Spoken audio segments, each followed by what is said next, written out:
So There's a lot of he's a welcome experience addition. here with Seth, for sure. Well, Serge and Rob used to hang out for a bit after Jane's Yeah, I passed. visited them 2 or 3 times. That's after Jane passed away. Um, and actually, I wrote to Rob, and it was quite a while before I heard back because I was asking if Ottawa to Elmira was just a couple of hours drive. And he wrote back eventually saying that unfortunately Jane had passed away. And he sent me a nice letter to that effect. And we kept in touch. I kept writing with him. And I visited at least 2 or 3 times. And there's a picture on the Facebook um, of me and a couple from France.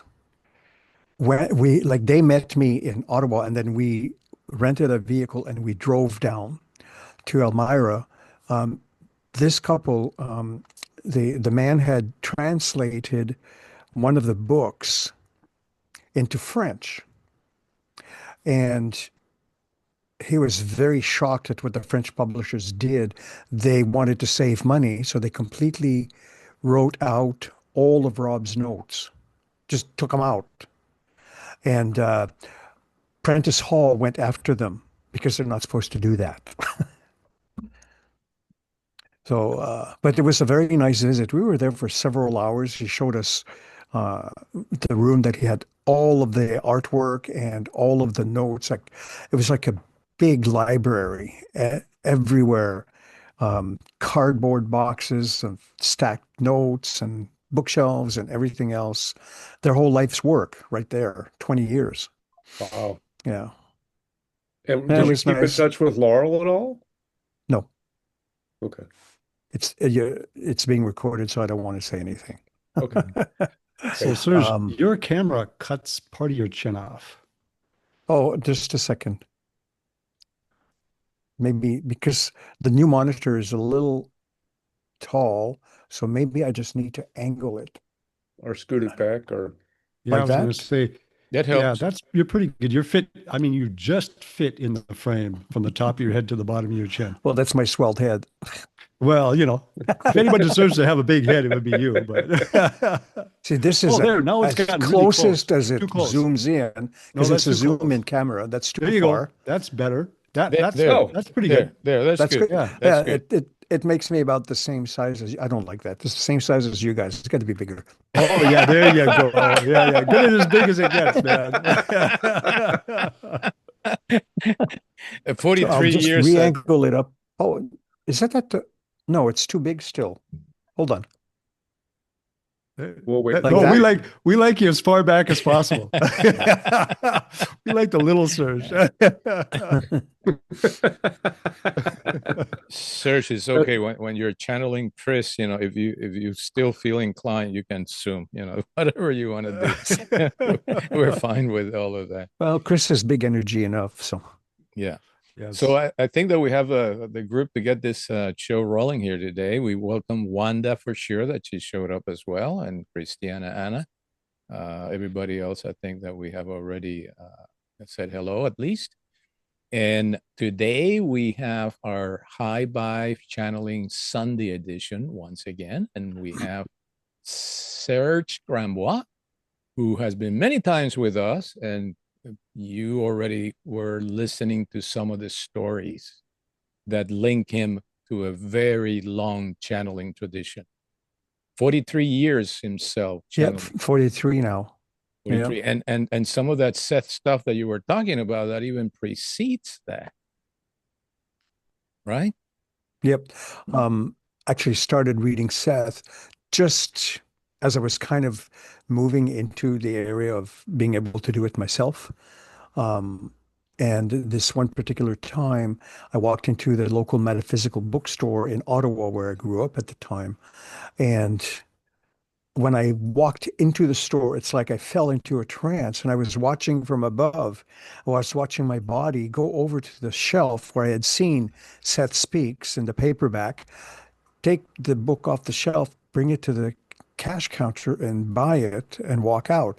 That's the one that has that awful cover of Jane, because she already had thyroid issues and her eyes were, she hated that picture. and Prentice Hall just wanted something freaky on the cover for carnival purposes. And then I thought, damn, I got to read the book now. I bought it. Went home, started reading it. It was, I think, maybe a Friday. And I just read it cover to cover the whole weekend. That's it. I was blown away because my only experience with anything channeled material was Edgar Casey stuff that I had read years before. So I've been reading into this stuff since I was about 13 or 14 years old, and I'm 70 now. So this is a long time. Yeah. I deserve a cookie. I'll have one later. Are you writing any books or anything of that nature in your current? I have one or two books, but I kind of stopped it because let's say a $20 book, paperback, would cost nowadays like 20, 25 or more dollars to ship out. So I just stopped and made a few things available online, but that's about it. I do have a lot of our group sessions ready. I could just turn those into a PDF at any time. And I have a few of those actually, PDF I'll, format. So I'll that's how I would prefer. I'll give you an idea of some of the people that I'm familiar with that are big time channelers, and they are basically lumping their channeling sessions. Most of them channel more than one source, and they try to compile all the channelings from that particular source. And all of a sudden, without them even being so aware of at the time, the book just follows very naturally. And what they do is they publish it electronically, so it's available on Amazon and so forth, as a Kindle book, and then they'll go into Actually, one or two of our books is on Amazon, but I've never noticed any sales of any kind. well, advertise it with us, there'd be a few sales. I'll find the links on Amazon. Yeah. Anyway, we're always glad to have you here, and you look terrific. Thank you. I know it was quite a year, but Yes.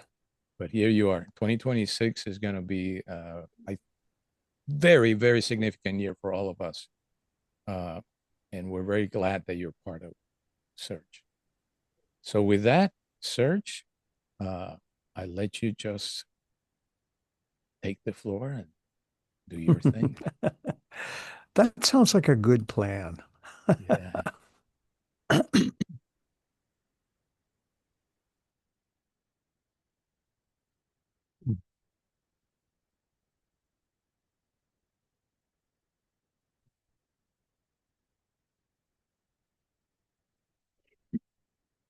Now we trust that you are all comfortable, and we thank you for your consideration. Thank you for yours as well, Kris. Indeed. And we also trust that your seatbelts are tightened. Very much so. What we are presenting and sharing actually is nothing new because it already exists within you. What we do, however, is to create an opportunity to remember it. And right now, there seems to be an element of what is called a dichotomy paradox. The two words can very nicely fit in together as companions. And most of that experience actually triggers dream time recall, but not in the way as you would remember a dream. It is slightly different. It touches upon another domain of dream time. And these two words are not contradictory because they are complementary. Number one, as part of this, is what we have been speaking about of late, and it is about perception. Now, we have mentioned that perception is not just a psychological phenomenon. It is actually an physical phenomenon, and it is as potent as your notions of gravity. In fact, we would be so bold and daring as to state that perception basically forms your experience. Thus, it also is the source of, or the initiation of, all the forms of physics in your known universe, in your physical universe, such as gravity and everything else, all of the other forces of nature. It is done through the qualities of perception that you hold and embrace. And that may turn the tables on so many notions, simply because, on the one hand, you are aware that Uncle Seth has stated that your understanding of time is somewhat erroneous. Time as you know it doesn't exist. It doesn't mean time doesn't exist. It is slightly different. It is part of your perception mechanism. And here is one of the beautiful hinges about time and the simultaneous nature of time is that everything happens at once, but you do not perceive it all at once simply because it would blow you away. It would overwhelm your own neurological systems. You would not be able to handle that much information. So that means that all of your ideas of the past, all of your ideas of the present, and all of your ideas of the future exist now, in the present moment, through the lenses of perception, which of course involves your beliefs. You form the elements of your life on a moment-to-moment basis. And that is how potent perception is as a mechanism of consciousness. So through this, we don't necessarily want to say you muck up the system, but you do trip over yourselves by holding on to so very dearly to the concept of the one self, that you are just the one personality. And by holding on so dearly to that idea, you limit your field of possibilities. The amount of experience that is available to you is greatly reduced because you might refuse to step outside of that field. On the one hand, because it might be uncomfortable and it might challenge all of your notions of time, space, and personality. So you limit or reduce the potency of your experience. And perhaps an appropriate analogy. Say you are going to be attending a recital, a performance, an orchestra is playing, whether it is your favorite Vivaldi, Bach, or whatever. And as the maestro begins to lead all of the musicians and their instruments, perhaps you are more drawn to the sound of a violin in the string section than you are to percussion or air, such as a clarinet. You focus exclusively on the string section, and even more exclusively on the violin, one in particular, to the exclusion of everything else. Another example is often experienced by people who attend a party and milling about, mingling here and there, you accidentally perhaps latch on to a conversation that is occurring at the other end of the room, and you concentrate on that to the exclusion of all other conversations that are going on here, there, and everywhere in the room.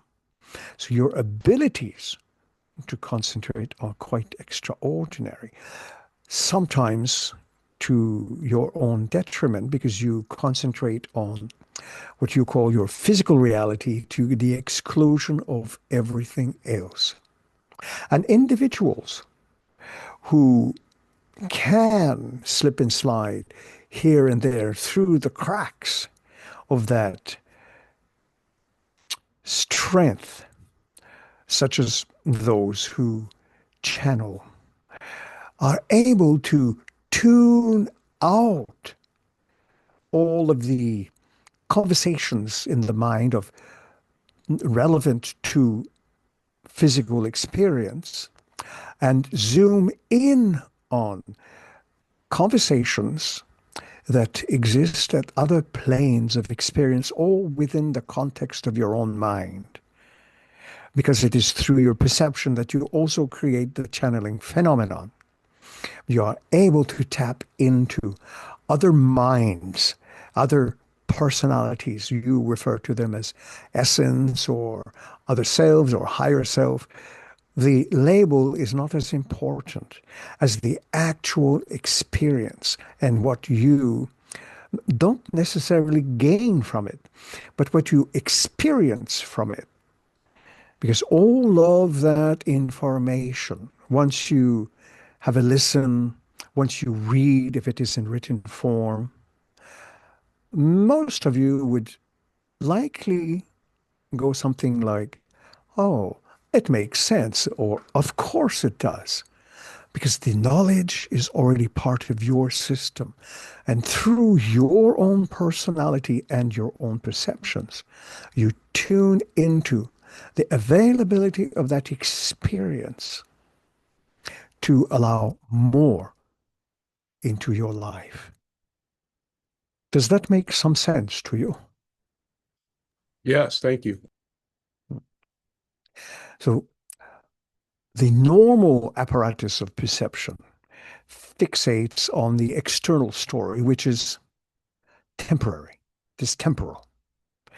Because those forms of consciousness, whether they are forming galaxies, stars, evolution, planetary systems, your lives, and so on and so forth, these are temporal.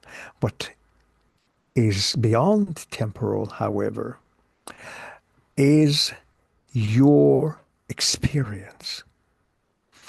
And the self that you think you are, the self that you know, is a most useful apparatus. It allows you to interact with the forms that you create in your perceptions. But beyond that is the extraordinary potency of consciousness. Consciousness gives form. Perception allows that consciousness to appear as a form in your reality. It might have different appearances in other realities.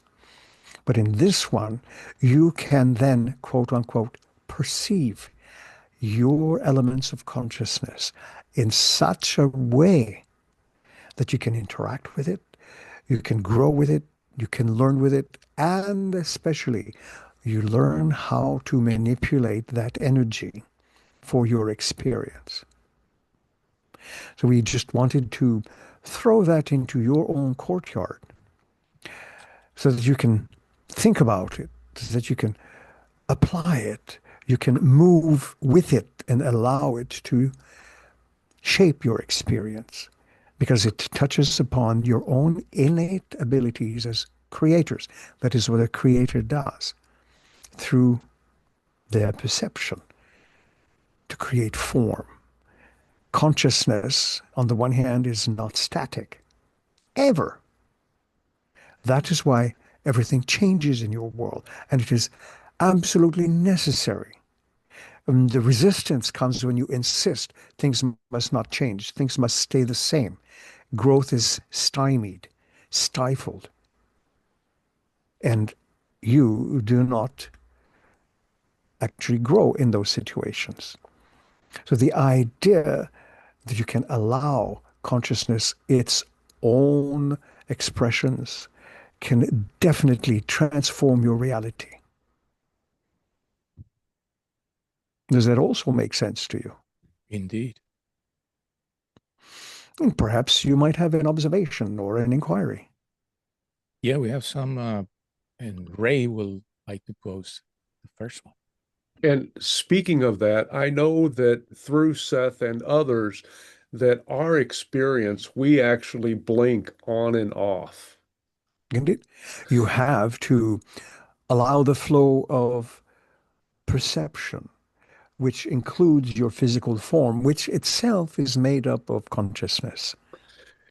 And I'm curious about the time that we blink off. I know it's our own desires, but Very nice. are there other things? I'm curious if you can lighten us on what happens when we're not here, but we're So still we us. mentioned briefly that there are probable selves, aspects, and so on and so forth. They are basically all the same. The label is irrelevant. When you blink off, you momentarily become aware, not necessarily consciously in that sense of the word, but you create an awareness of what some of your other forms are up to. This may populate your dreams later on in the night. It may find its way to you in terms of an idea, an illumination, a revelation of some kind. The light bulb goes on because another you, whatever the form, and it's not always male, it is not always human, another you might have also had a similar experience and it is being shared.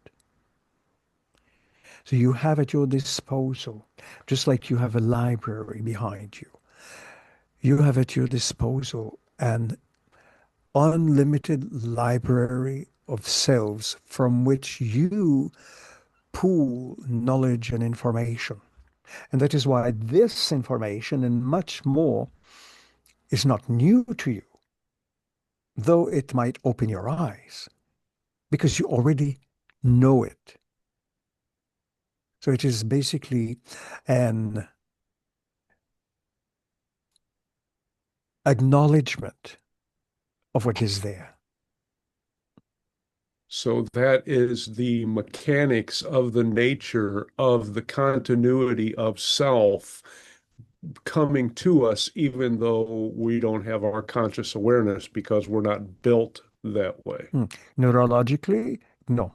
You have a certain, and it, you might want to think initially, oh, this is a limitation, but it's also a precaution because you engaged the mechanics of quote unquote physical reality. So you want to at least have a certain footing in that focus to go through the experience that you have chosen for yourself until such a point and time you decide now it is time to move on. So a part of you will blink out and continue elsewhere. You see in the night sky, you see shooting comets and meteors and stars. You see planets and sun planets. You see galaxies and so on and so forth. These are other versions of you in a manner that is almost impossible for the you of you to interpret because it is so vast. It is beyond the capacity of your own capacitors and resistors, your neurological system. But it still exists. Thank you. And yeah, there was one entity which came in during an open invitation channeling I did, And they were amazed that we couldn't even see ourselves blink on and off, let alone understand all of the things which went on when we weren't on in this Indeed. physical And reality. in your own mind, you are probably going, of course, it makes sense because the knowledge is there.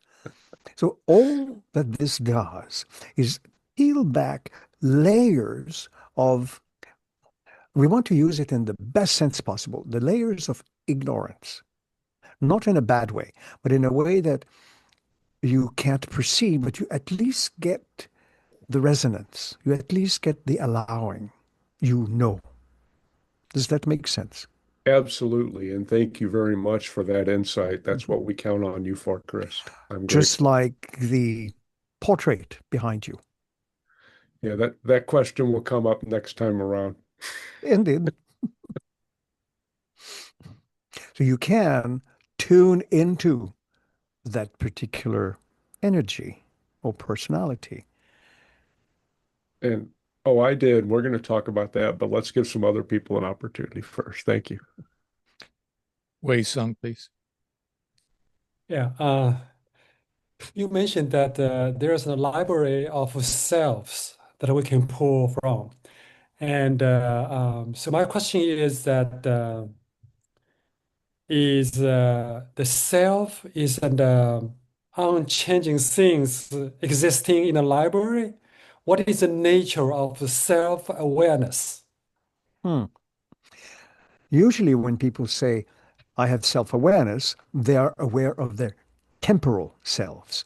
They are aware that they were born at a particular time and place, that they grew up, that they had a family, they have their own family, and so on and so forth.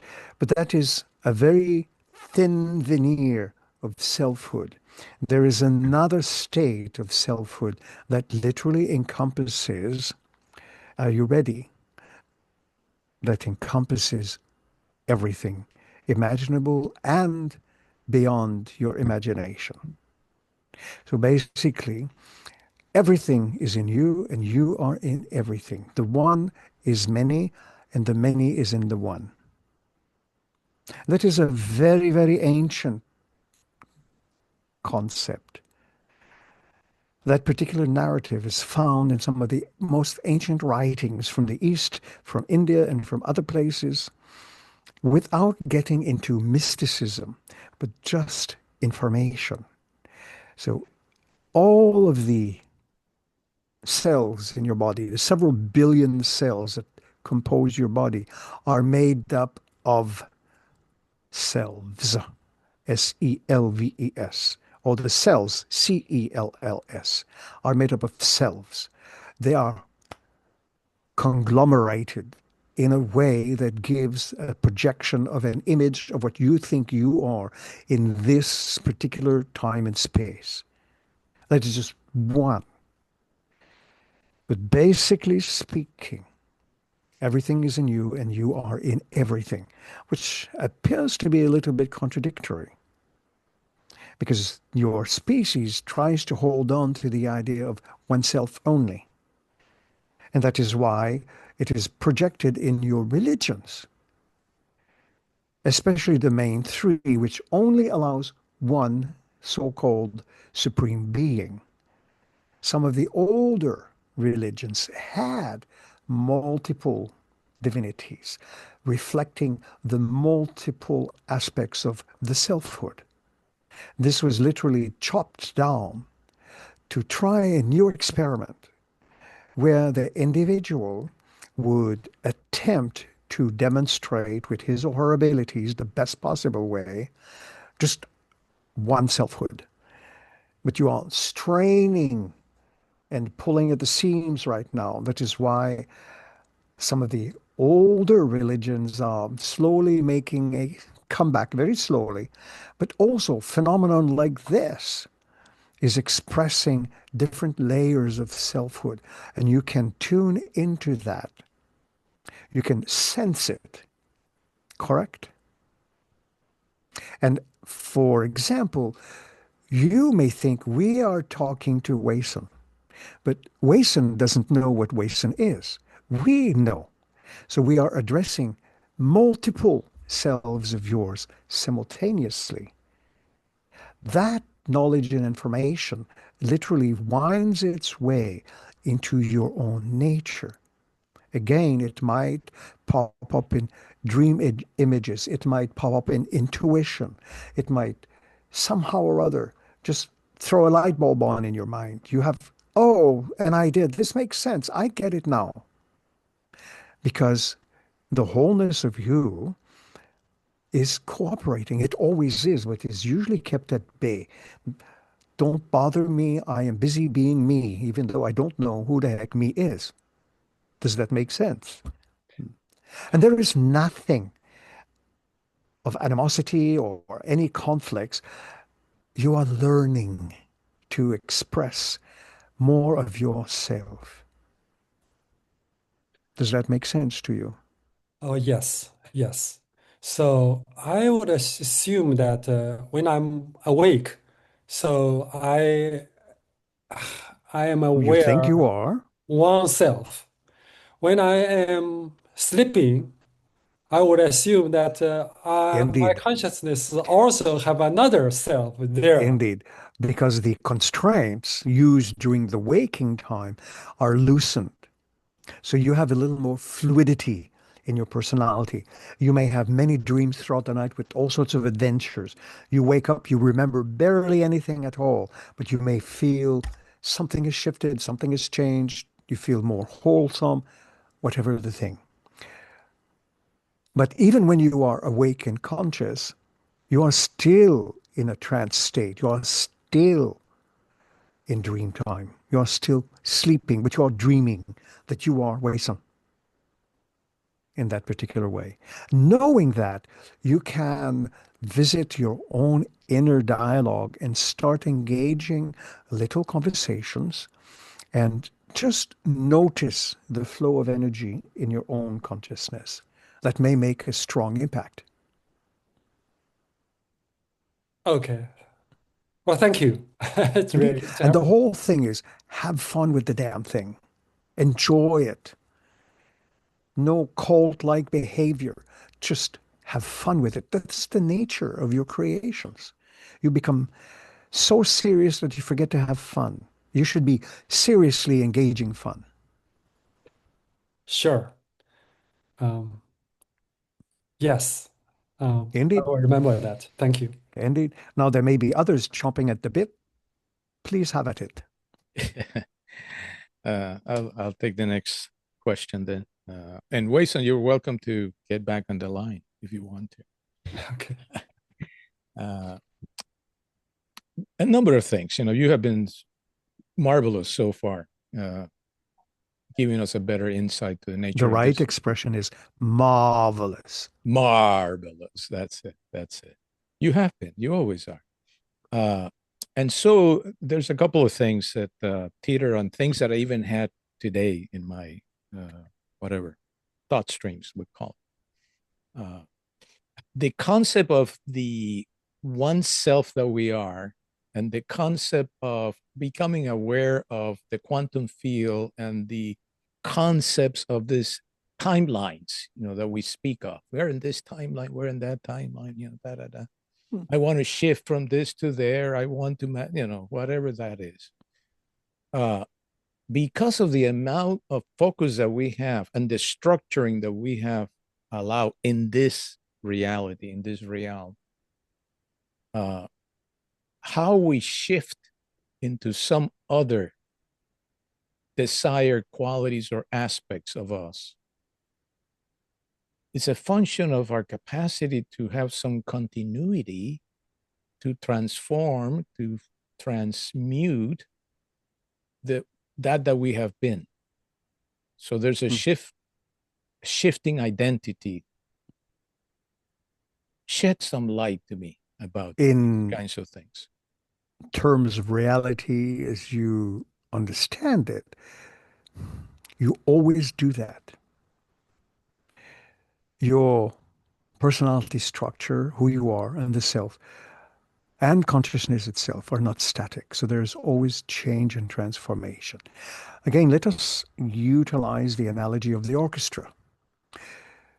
The maestro can represent the ego structure, and definitely not ever blame or bad guy the ego. It is not your enemy. Too many problems have been incurred by considering the ego as the enemy and must be squashed. It is not your enemy. It actually assists you, but you are the one that is restraining the ego. So consider the maestro with his orchestra, string section, percussion section, wind section, this section, that section. When the entire orchestra is in harmony, all of the sections are engaged to create a beautiful sound. And then sometimes the maestro will point only at the percussion. So you engage the percussion section. Then it is the strings, the violins, the cellos, and so on. And then it is the wind, the clarinet, the pipe, whatever. Each can play their own, but they also create the most beautiful sound, not just when they are harmonized, but also when there is a gap in the sound, because the gaps in the sound are just as important.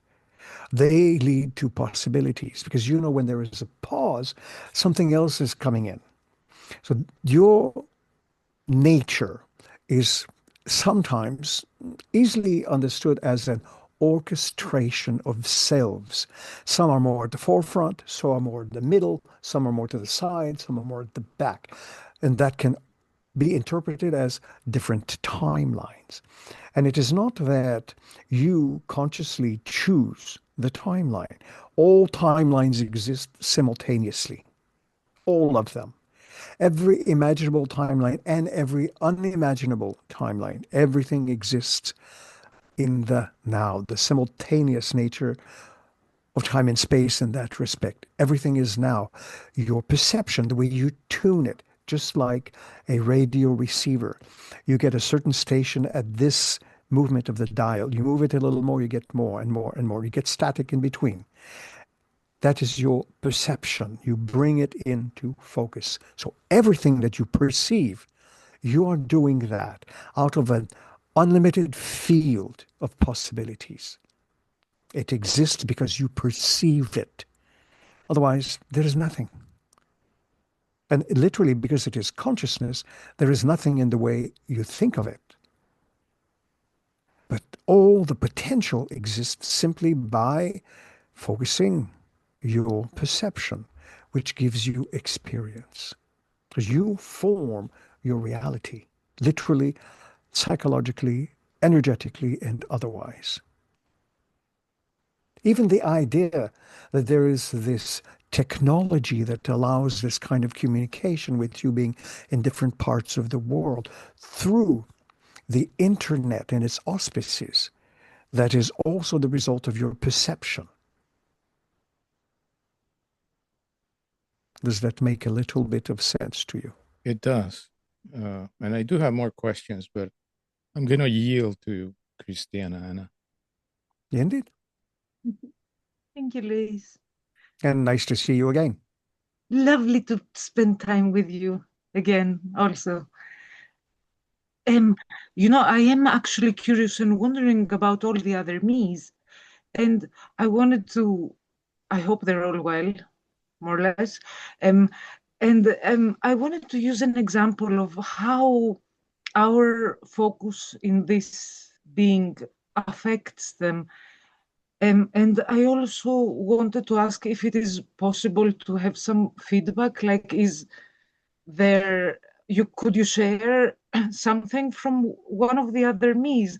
But before we get there, say for example, recently I am focusing on golden dragons. So how does this affect the other me's?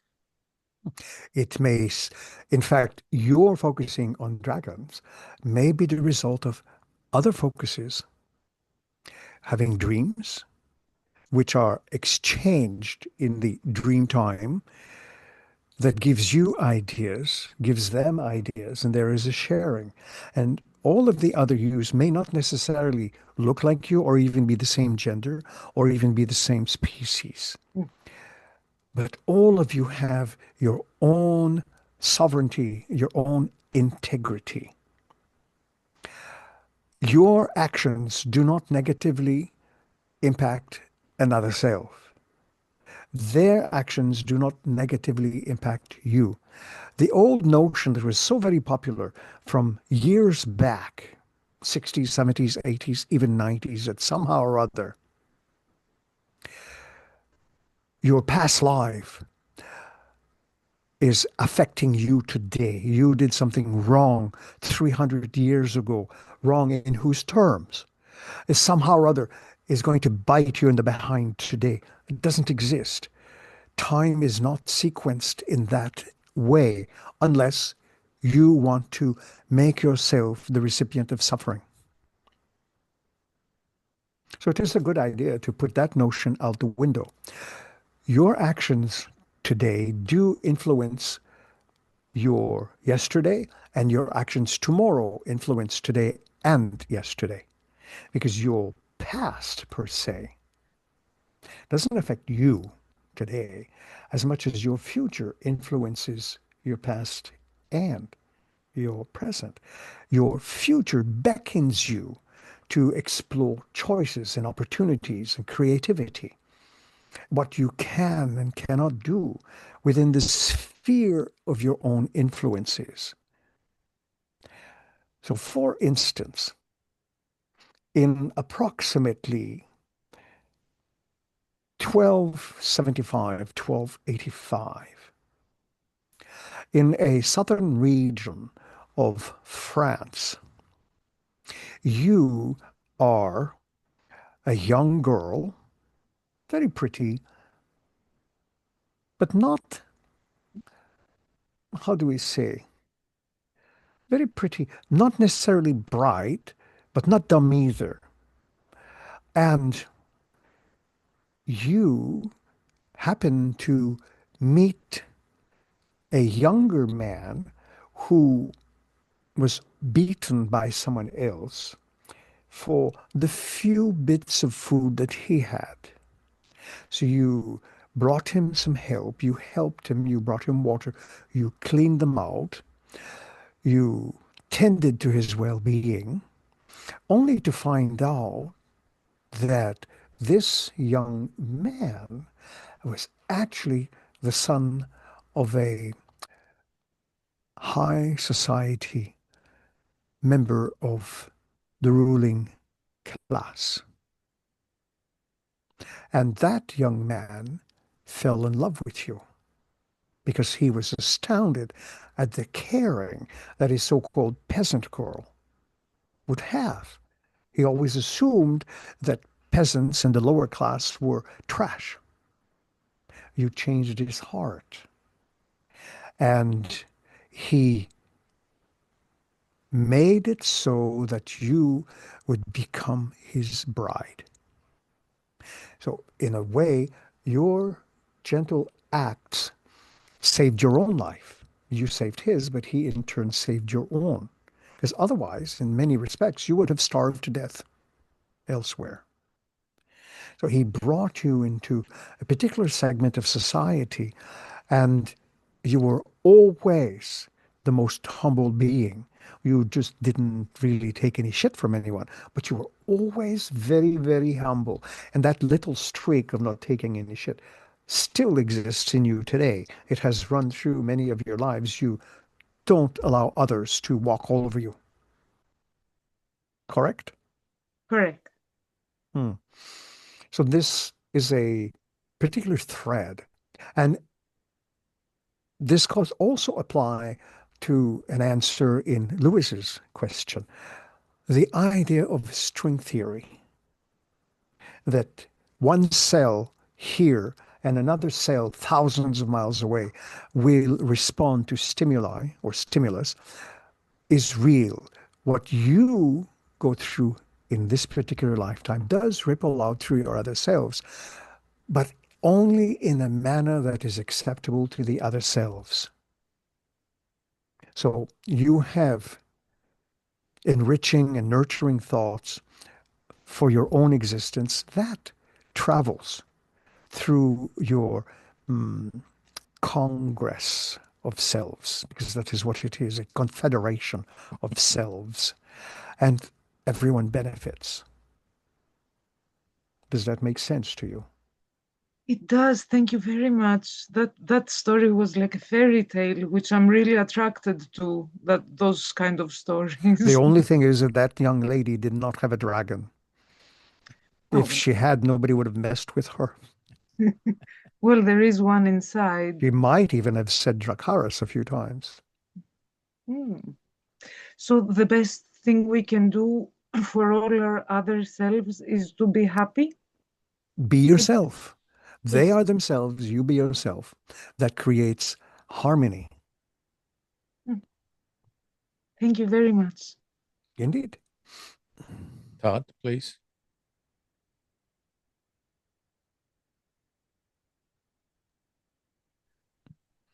He might be shy. Unmute yourself, Todd. It's your time. Can you hear me okay? Yes, we can Yes. hear you. Yeah, go ahead. Okay. I snuck away to a quiet corner. Uh, Wee Song's question when he mentioned about dreaming actually prompted me to think about there are times where I will sit and I will just kind of zone out. I won't be noticing anything. I won't be thinking uh, anything whatsoever. And the concept of self also just disappears. What is happening to me at that time? So it isn't necessarily that the concept of self disappears, but the idea of just you somehow or other takes a little bit of a back seat. You may not be aware of the inner static going on, but it is still going on, the inner dialogues. At that time, you enter into a light trance state. So where everything seems to recede, you may not even have any particular concept of time or space. You just know that somehow or other, you, in one form or another, exist. And that is quite precious because it also leads to an increase in intuition. It leads an increase into insights, inspiration, because you are quieting the mind. There is, in many Buddhist and other similar traditions, a very similar concept. And in one particular other so-called lifetime, you are a Buddhist monk. You're, as we perceive now, you're quite aged. You're a teacher. But mostly you enjoy just not engaging normal sensory perception as you understand it. You enjoy going outside of that field and engaging into a peaceful encounter, a state of grace, if you like. Does that make some sense? Yes, that does make sense. And it also explains why when I snap out of it, if you will, I'm happier and I feel restful. Indeed, because the normal cacophony that engages the sense and sensory perception is toned down, given a rest, which creates peace. That kind of spontaneous meditation is innate to all beings. There are many times people look at their cat or their dog, and the creature is doing something exactly the same, just almost as if it is vacant, just there observing the seaside, the sunset, the sunrise, the mountains, anything outside. Does that make sense to you as well? Yes, it does. Thank you. And in fact, other life forms like trees also engage that kind of a state where, and that is why that energy takes the form of a tree, they can embody that kind of a trance, in your terms, for a very long time. whether it is a few decades or even centuries, that entity, those consciousnesses, engage in that formation through your perception, specifically for that kind of experience. They pause their experience, they take a break. It is very healthy. And we don't necessarily advise that you become a tree, but you can tap into its awareness for certain. You might enjoy it. I think so. Ray. And thank you once again, Serge. This is always a pleasure. We appreciate your humor and Serge's as well.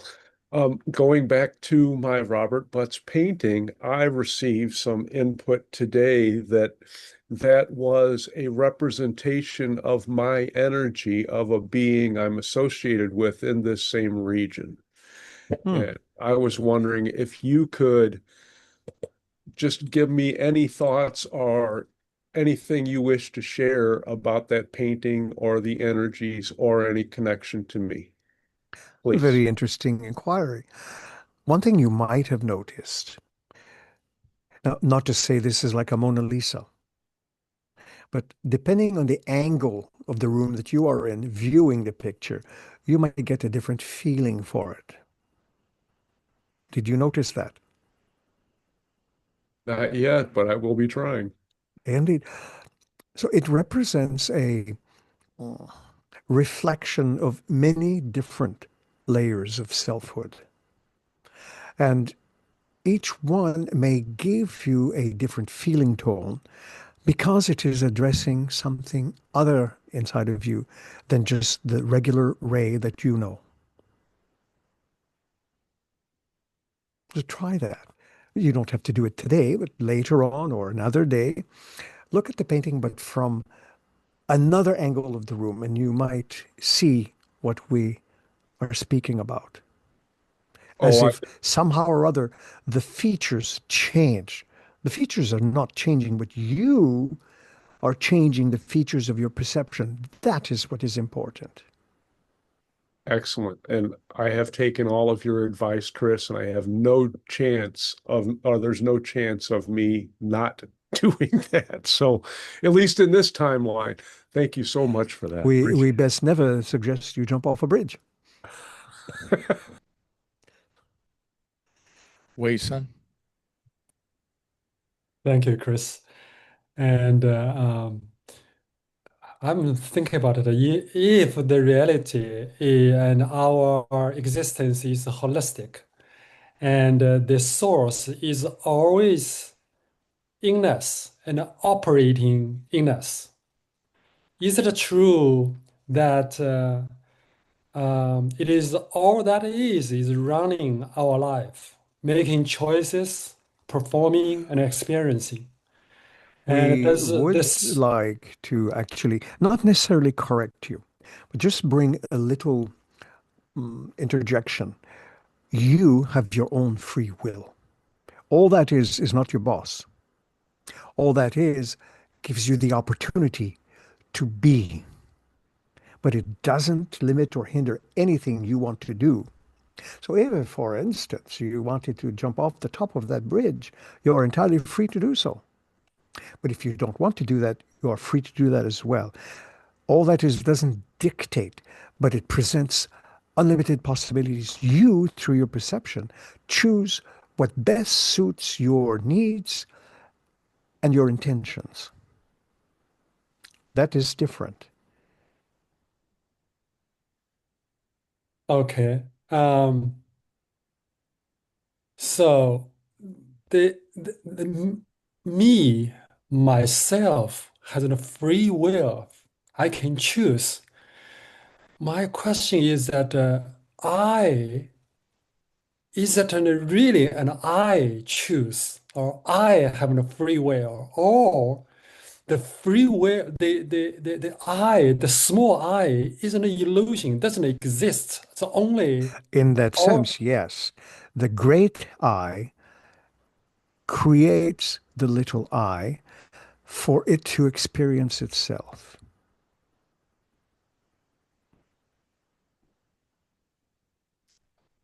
Okay.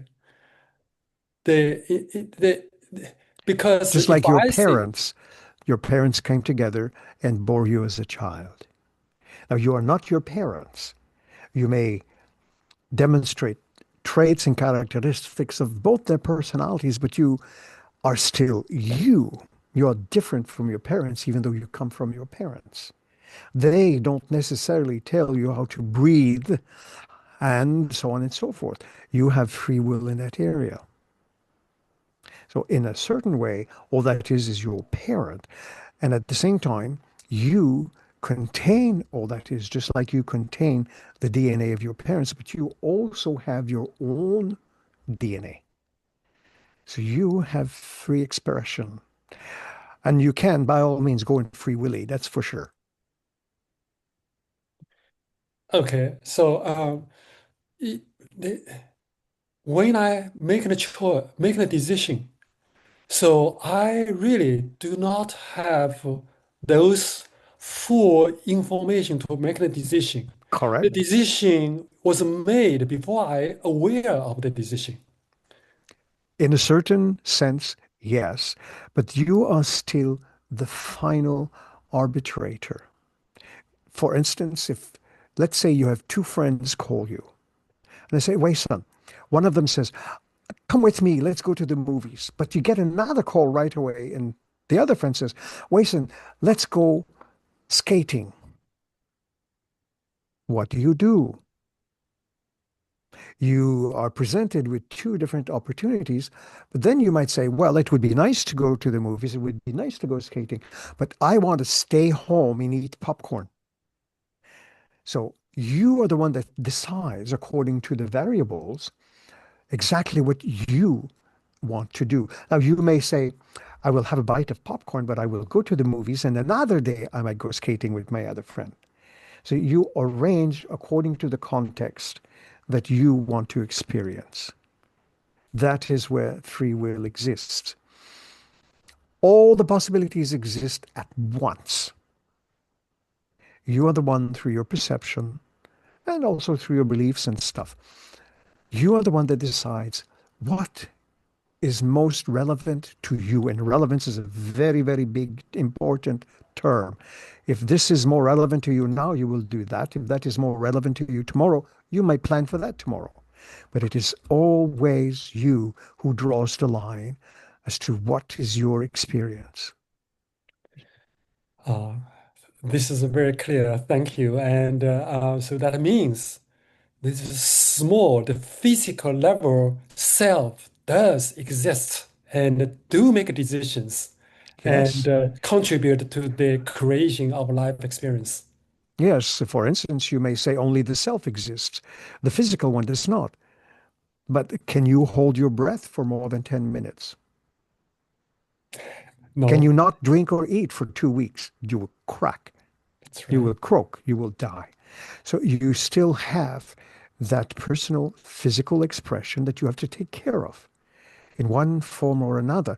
But it exists within the greater context of this greater self. And it has its being in both places simultaneous. You are awake and sleeping at the same time. So your awake experience is just another expression of your dreams. It is another kind of dream. Exactly, exactly. Um, oh, that's really so. Thank you so So much much. of I food really for appreciate thought, it. and we are most honored. Thank you. Ray, please. And thanks once again today in our, speaking of Uncle Seth, we had our monthly Seth meeting earlier, and the subject was gestalts. And Seth has stated that gestalts exist in all consciousness. And Yes, this is what we were alluding to about your multiple selves. but You have gestalt nature. but it also creates a new gestalt with every group that we have creates another gestalt, correct? Well, you could say new, and at the same time, everything exists simultaneously throughout all time and space. So it already exists. You just become aware of it through perception.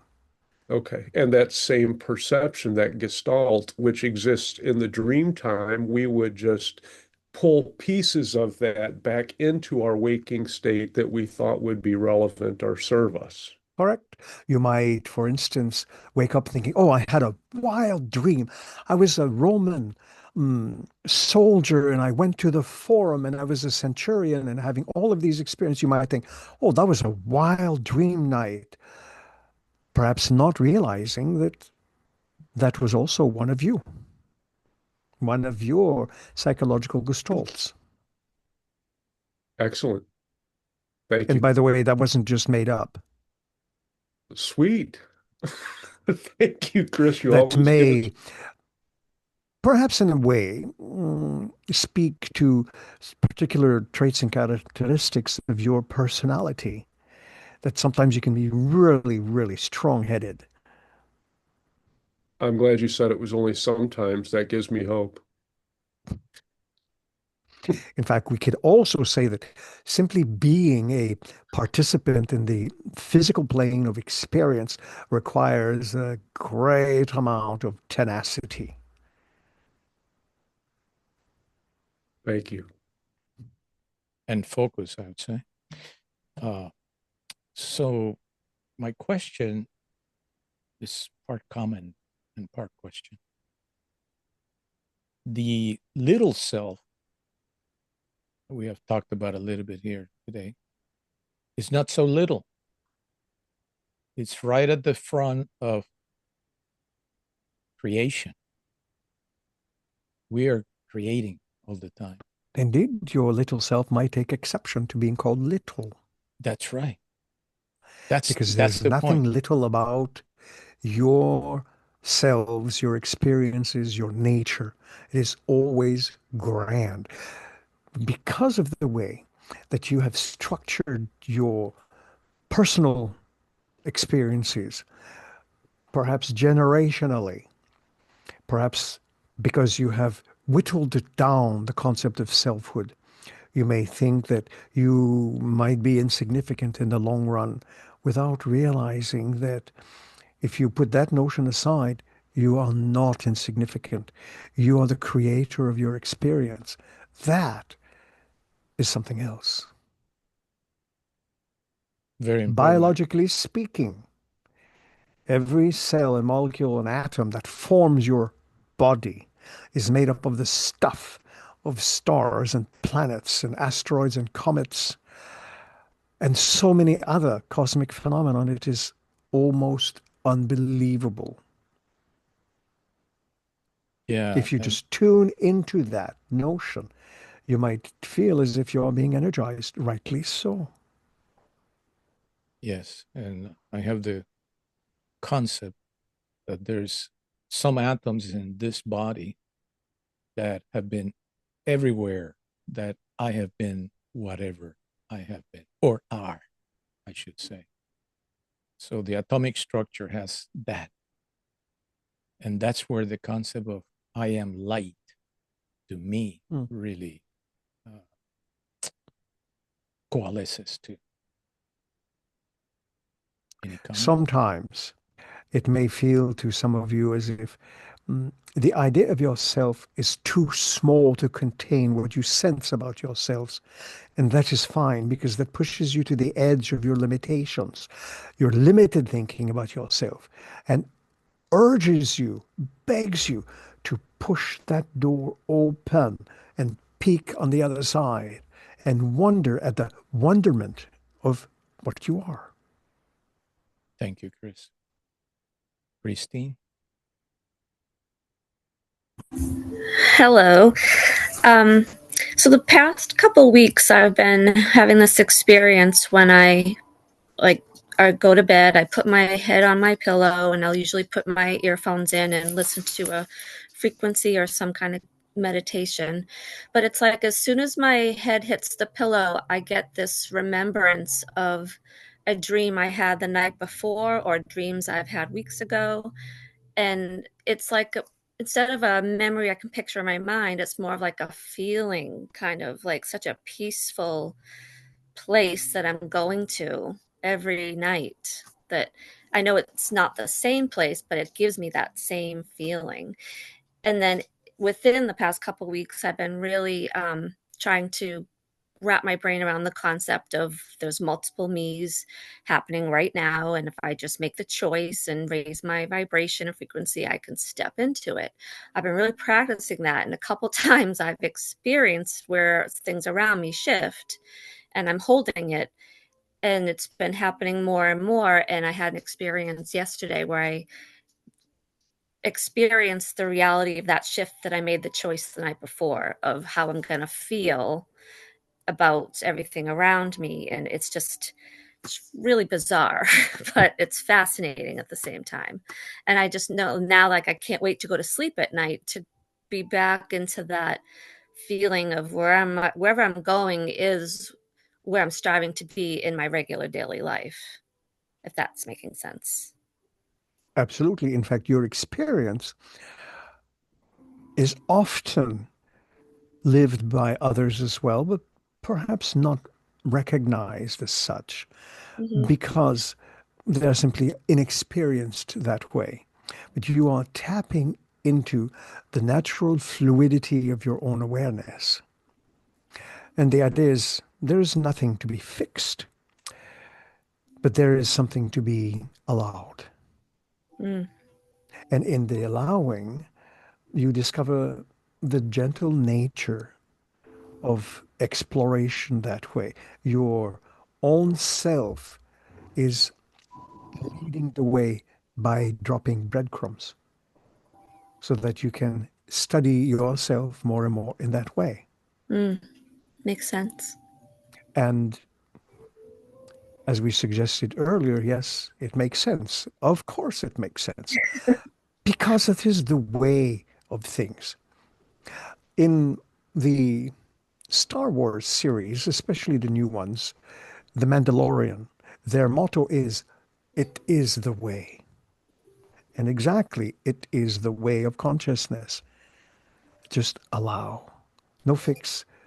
Sometimes even not understanding, but just allowing brings all of the understanding you need. Mm. So It's it hard to involves a certain layer of trust. Yeah. Thank you. Indeed. Ray, please. One more time, and thank you very much, Kris. It came up earlier that in that Seth meeting that Seth had mentioned that Jane Roberts, as the former Seth that he was, in our linear time, that she had become a soul or an oversoul. And one of the people in the group wanted to know desperately what has become of the Jane Roberts who dictated the Seth books. And we know that there are infinite numbers of those, but I'm sure you have something of relevance that you might be able to share, please. Interestingly enough, even though you might think there's one Jane Roberts and one Uncle Seth, and each one produced their own individual books. Jane wrote as well. Seth produced all the book materials. Each book could be said to have been produced by a slightly different variation of Seth. And that actually fits in this discussion. And Jane went on to explore because she had a great attraction to her own Oversoul 7 books and the writings.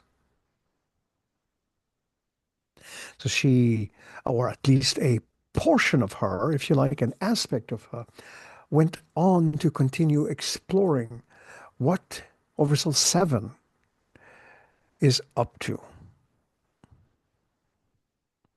And what was written in the books, the Oversoul 7 trilogy, is but a slice of what she actually wrote about.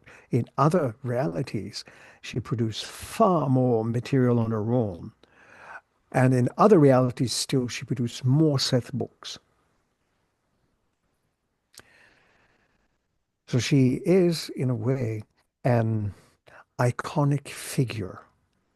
She set the tone and the bar to a higher standard. Does that make sense to you? That makes a lot of sense. And I'm sure that we all do that in our own Yeah, of explorations course you do. based on the reality that we perceive, tying that into your earlier message. And Yes. we explore more of that based on our choices and our desires. So ultimately, each of you perceive your own version of Jane, Rob, and Uncle Seth, which means that through your perception, you create a unique version of this trio to remind you of your own possibilities and potentials. And this is not far-fetched. You will find that in the books themselves. Excellent. And thank you for Indeed, that. then. You Indeed. made more than myself happy, I'll guarantee you that, because I'll relay that to Jenny. Indeed. And might we return, Joseph, to your kind selves? There's one question, if we can Indeed. still ask you one more. Wei-sun, you get the last question. Oh, thank you. Thank you, Kris, to remind us that our small self can be expanded. So the consciousness can be expanding. And That is the purpose. That is the reason why you exist, to push against whatever boundaries and limitations have been set up either by yourself or by others through your own choices. And you don't necessarily destroy them, but you use them as opportunities or as even stepping stones. yes. So You could say, for instance, somebody builds a bridge. Oh, they're ruining the view. Who's going to use it? But if you use the bridge, you go from one shore to another. So it could be seen as an encumbrance or as an opportunity. yes, yes, it's an opportunity. So my further question is that so if this is small self, it appears that it's an energy pattern existing in this time, space, this physical realm. However, this self is always changing as we're talking about the expanding the selfness. Hmm. So it appears that it appears that there is a paradox here. So what is the mechanism? How Indeed, to you do exist in a kind of dichotomy paradox. This is a real word. You can look it up. Now, remember earlier there was discussion about blinking in and out of consciousness. So your world is created on an instant by instant basis. It's never the same. But you like a certain level of continuity. It gives you a certain reassurance, stability. But your world, yourself, your body, the cells, your thoughts, your mind, they always change. You are not the same as you were 5 minutes ago. And 5 minutes from now, you will be different. so It may look the same because you require continuity. But all we are saying is that put aside the notion that everything is fixed, because nothing is fixed. You require that reassurance, but it can become a hindrance in its own right. Everything must stay the same because I must be the same. And when you do that, you stifle yourself. You do not grow. And consciousness grows. It cannot be the same from moment to moment. So is it a result of our specific neurological system? So we need to really be aware of this kind of biased neurological system which ignore the kind of on and off blinking thing. Indeed. So just like you wake up and you remember a dream, you are physically awake in your bed, but you remember that perhaps you were walking around in Timbuktu or New York or Africa. So you were in two different places. And they are both real. And they may not seem real, but they are both real because you feel it. So neurologically speaking, you can hold more than one divergent thought simultaneously. You have that capacity. But you just fix into one reality because it is important. It is where you go to work, you make money, you feed yourself, your family, and so on and so forth. That is where you are anchored, but it isn't where you live or have your being. You have your being everywhere. Okay. Be thankful you don't have to pay the taxes for being everywhere. Thank you. Indeed, then, we would like to return, Joseph, to your kind and Please. lovely selves. Thank you, Kris. And whether you blink in or out or not, just remember that you are always you, whatever that means. And we thank you for your kindness. Thank you. We love you, Kris. Thanks, Kris. And we welcome And Serge. thanks, Serge. Thank you, Serge. Magnificent, Serge, in every way. Did I say marvelous at the beginning? That's not good enough. You know, it's more than that. Yeah. Fabulous and humorous, just like we expect. And, you've instilled in us that we have that expectation every time, and it never fails to disappoint. We always get more than what we ask for. It's amazing. Yeah, not only that, but I have teams for the future sessions. There's many other things to explore here, holographic I know in our Monday night groups, Kris often also cracks jokes, but sometimes there's dead silence. And one day I asked about that, and he said, "Oh, no, we just don't turn the mic on because we drown you out. We're cracking up here." That's a good thing. And for sure. humor in the way he uses actually is a very good psychological, not a trick, but I'm not sure what the word that I'm looking for is, but it's actually very beneficial because it pauses the seriousness and integrates. It opens the heart. That's Yep. the way I see it, and that's Christina, you have a question? I have a comment because one of the best jokes was once Kris, when I talked about incarnating here, and he said, "Oh, but you didn't read the fine print." I still laugh when I think of that. I think if many of us read the fine print, we'd say, "Screw that, I'm not doing it." Nobody does. Nobody does. That's why contracts are written with the fine print, And work on that golden dragon too, Christina. Yes. Todd says anger cannot exist simultaneously with true laughter. What laughter is in the domain of love, and that is the killer of anything that has to do with fear and anger and hate and all those other things. It kills it. Thank you. Always a pleasure. Well, thank you for chatting with Kris. Serge, and we'll see you guys later. All right. You look